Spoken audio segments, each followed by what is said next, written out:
Hello, good morning. Mag-walk tayo. Umuwi akong naglalakad dahil ginagawa ko yung aking bunso. Doktor ko yung bunso ko. Malapit lang naman sa shop sa bahay namin. Magagandang bulaklak, oh. It's summer. No, pa-summer na kami kaya ang dami ng mga bulaklak. Yeah.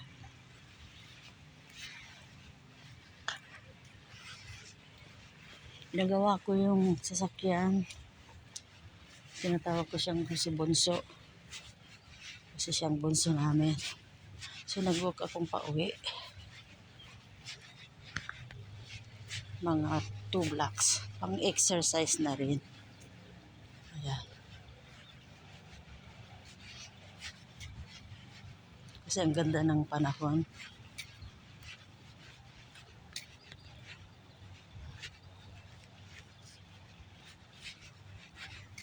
Yung mga kahoy, di ba?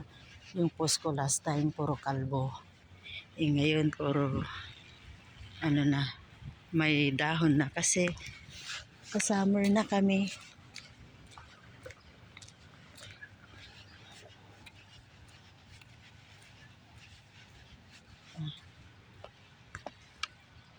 Malapit na tayo. Pagandahan na ng harapan ng mga garden like this. So, tingnan nito. Yellow. Maski summer dito, halo-halo pa rin ang mga leaves. Color leaves. Ang ganda yun, parang plastic. Kaya ko naman nasa harap ng bahay. Hello, ayoko yung picture. Hello, dito maraming tain ng kalapate. Hi!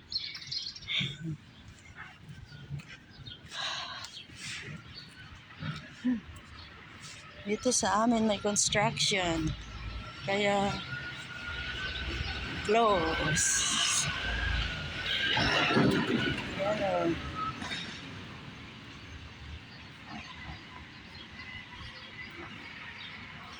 Palapit na sa bahay. Oh, ang bango pala ito, oh. Parang ilang-ilang ang amoy, oh. Ito, oh, tingnan nyo. Oh. Ayan, oh.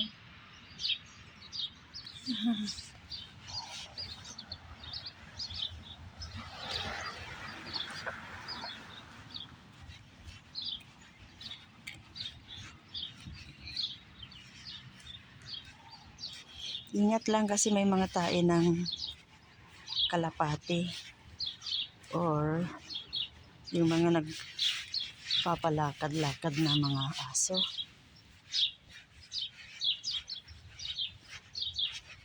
Hindi nila ni-scoop ang mga tae ng aso nila. Dito kasi makita nyo naman yung mga grass na pantay-pantay kasi ginugupitan. Ganmore sa paligid namin. O, tingnan nyo.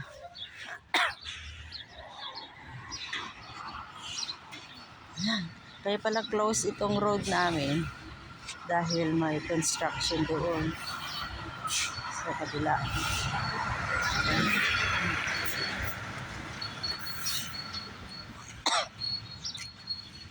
Ito yung kapitbahay namin. Ito na ako.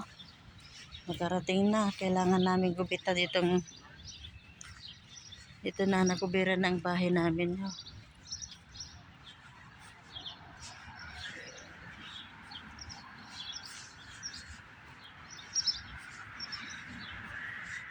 Yan. Papasok na tayo doon. Ito yung malinggit namin na bahay dito. Ito yung harapan namin. Umikat lang ako. At ito yung kahoy na lagi kong pinupost. Ngayon ay masaya na siya kasi tumubo na ang mga dahon-dahon. At ito naman yung sa amin. Ayan. Dito hindi mo pwedeng ikat ang trees sa harap ng bahay mo without permission sa City Hall kasi sa kanila to. Pag lumabas sa gilid like this is the boundary.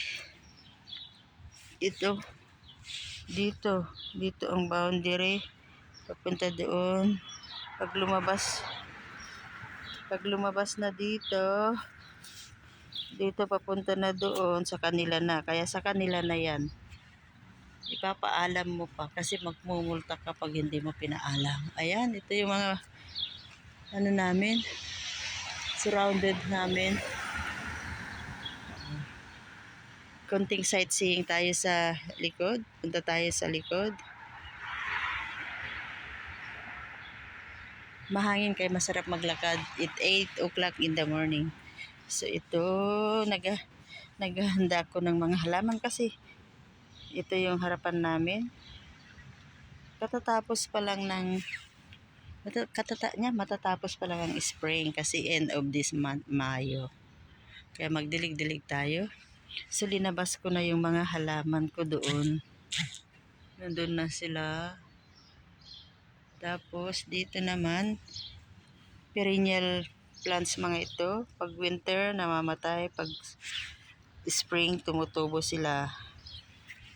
Ayan. Hindi ko na babanggitin ang mga pangalan ha. Punta tayo sa likod kasi may hinihanda akong mga tanim. I-check ko yung mga tanim ko doon.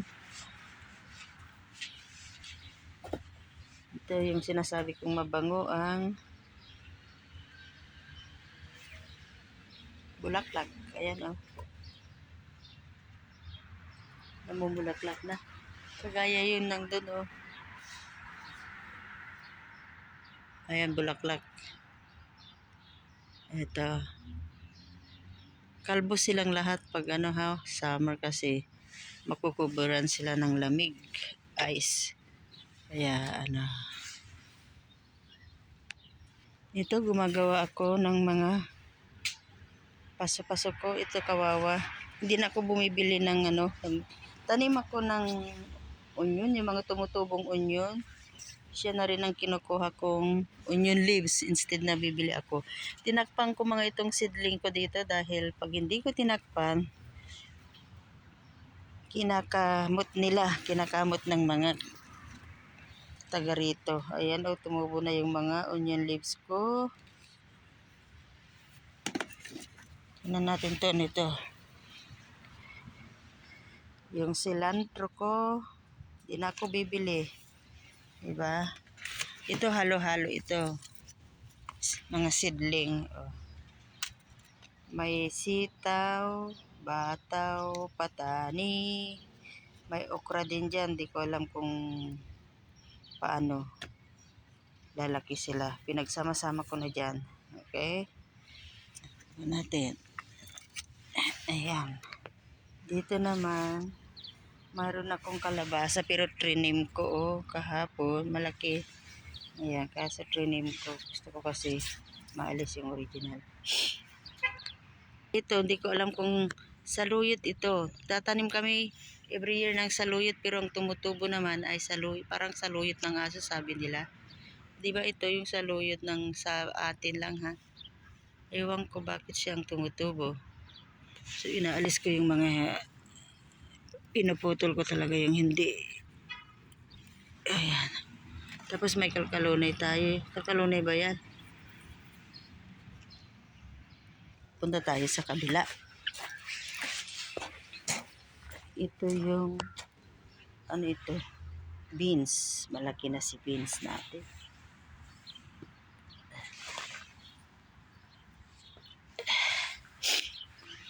Ito, beans o basta malaki na sila. Mga sitaw. Kasi ay nawala tingnan nyo galit sila. Kinutkot yung isa. Oh my God. Huwag naman mga kaibigan ko. Huwag nyo naman pakialaman ang mga tanim ko. Please. Ayun pinakaialaman. Nawala yung isa. Nawala dito tingnan nyo binungkal nasaan. Ito yung linin mo. Lagyan ko nga ng kasi nawawala Ayan Grabe naman mga ito. Walang patawad. Pati, tapos pag namunga, sila pa rin ang nauuna. Ano ba yan? O, tingnan nyo, oh. Gi- oh, ang layo ng pinanggalingan niya, oh.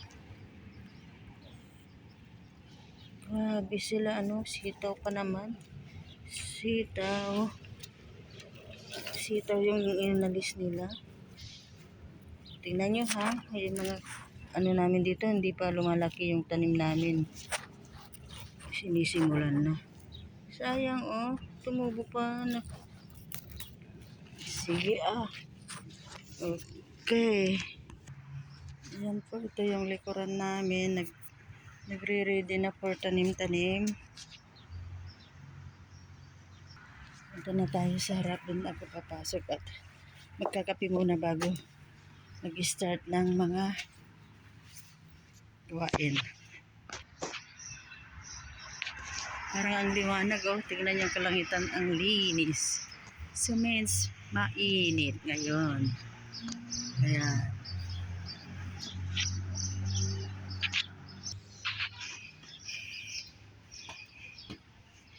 Tingnan nyo itong ano.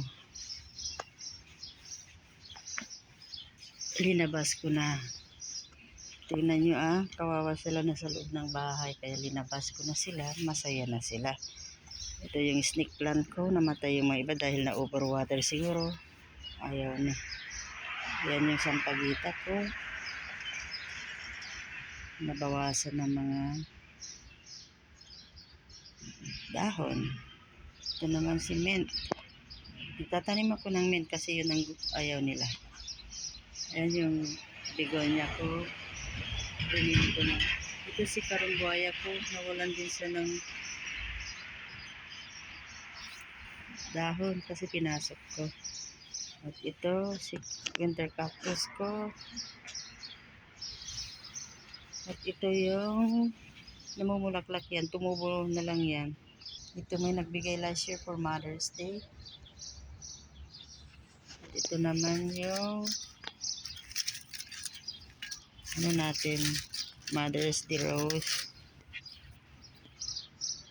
So, may surprise ako, tinatago ko muna kasi pag nakatiwangwang, wala kang pakikinabangan. Kaya, ayan, pang next week siguro, i-transfer ko na. Ayan, malalaki na sila. Oh. Magkakain man lang tayo maski dahon lang, di ba? Tingnan niyo, ano. Wow, thank you. Sige, magpalaki kayo. Tinatakpan ko talaga. Kasi pag nalaman nila, nako. Okay. Ay mga kapitbahay namin, oh, ang lapit-lapit lang namin. Dito mga kapitbahay ay malalapit lang. Dito naman, palm trees. Matagal na ito, hindi lumalaki. Bakit? Kaya, pinamigay ko na yung iba. Ito. Ayan, tignan nyo yung kapitbahay namin. Ewan ko. Ewan ko. Ayaw niyang mag-lawn mower. Ayan, oh. Ito yung sinasabi ko, gusto kong i-trim. Kaso nga, bibili pa ako ng trim kasi marupok na yung trimmer ko dyan. Kaya marami din trabaho pag summer kasi sa garden. I love gardening. Okay. Thank you so much for watching. I hope nag-enjoy kayo. Tingnan nyo ang ating kalangitan ay maliwanag na maliwanag. Means today is warm. Bye now and God bless us all. Count your blessing one by one and to God be the glory. Magnak-nak na tayo. Dito sa bahay namin may nakapaskil na danger kasi may oxygen ang aking asawa. Ayan. Hello, knock-knock. Come in. Knock-knock. Ayun, may na tao din. Bye!